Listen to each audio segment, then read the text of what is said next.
This is Stephanie with Hightower Stitching.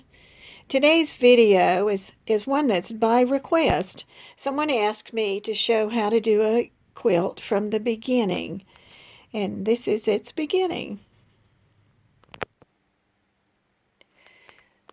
The first stage is to have an idea what your pattern's going to be. Well, I've taken care of that because we're going to do a simple 9-block quilt. The next thing is your material. When I bring my material home, I always go ahead and run it through the wash on cool with just a little bit of soap. And that makes it really nice and soft and cottony. And then after I dry it, if it's not wrinkled, then I just fold it neatly to put up till I get ready to use it. So that's my first hint to you. The 9-block we're going to do today has got two main colors. And here you can see that I've chosen a rosy color and with a light background and the rosy with a green background because those were things that I had to go together. But I'm also hunting for my third color because what I thought was I would do a 9-block and then a solid block and a 9-block. So I haven't quite come up with that color. You can see I've got a stack there that I'm working on. I think I want a cream, but I'm going to go from there. So first thing is to prep your material and make sure that it's ironed and nice and smooth. Now our goal is to have a blue background, a cream background, a blue background, and then to have 3 more strips, but this time we're going to put the blue background in the middle. Each of these strips are 3 inches. Did that so it'd be really easy to cut. All right, we're going to move over here to the cutting, and I've got my things laid out. I've already been cutting on some of them, and this is a good way to cut away from yourself if you can. And I'm going to do a 3-inch strip with my rotary cutter. You can mark it with your pencil and cut it out with a scissor. This is just based on the things that I have. And this just happened to be a long strip, and I'm going to use it for several of the pieces that I need. So I'm just going to set that to the side. Now, one thing I would say to you, don't cut a whole bunch of things and then start making it. Make a couple of strips and make 1 block and see if you like the block and if you like the colors you have. You don't have to do anything soft like this. These just were ones that I had go together. Now I'm going to go up this one away from myself. And that's simply all you do to do your cutting.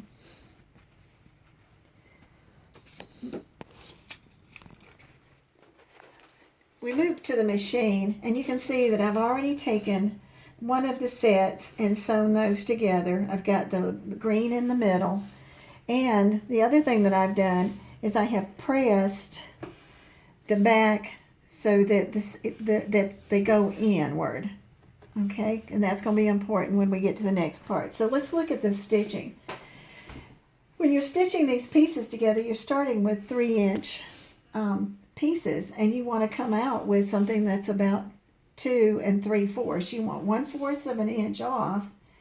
So check your machine and see if you have a way that you can mark where 1/4 of an inch is going to be. And this one I have it on my little plastic piece, and I actually put a piece of painter's tape so I know right where my 1/4 is.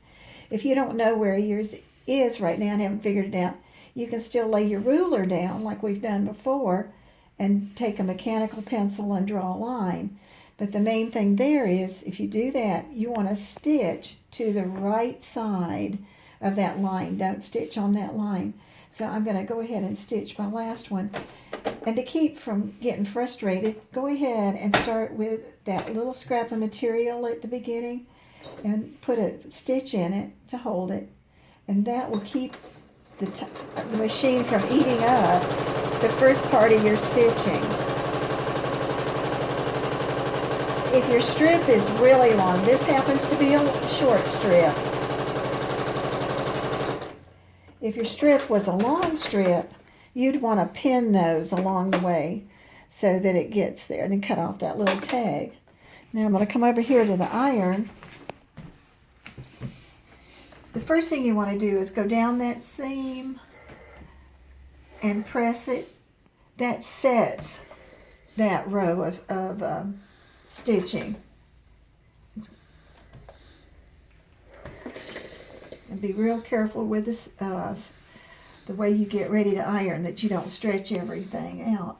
All right, now if you remember the first one, we folded them in. Now we're going to have them come out, and that's going to help us when we get ready to put our blocks together. So come over here and press this one out.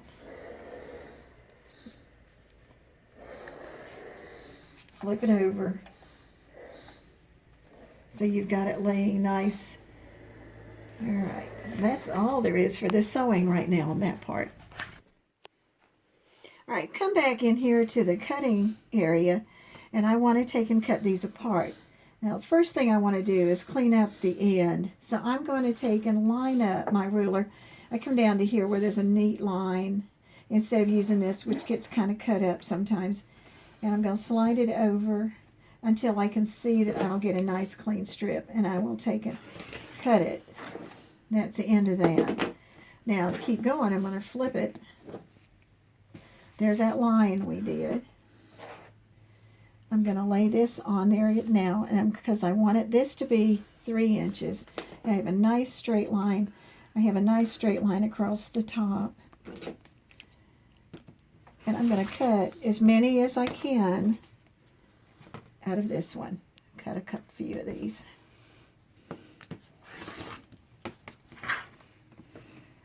And you get the idea. And pretty soon I'll have a stack of these. So leave this stack together, and then take your second one and even it up on the end like we did for the first one. Flip it over and cut your 3-inch blocks. And as we're going down our plan for the block, we're ready to sew our block together. And so what I do is I take my portable board, because everything's in a different room, and I lay them out. And you can see here's the first block where I have the cream in the background surrounded by the others. That's one block. Then here was the second block underneath it, which is the reverse. And those will make my 2 main blocks. All right, here are the pieces we're going to put together, but we're going to pin them this. And what we're going to do is, this is where it was important, the way that you turned your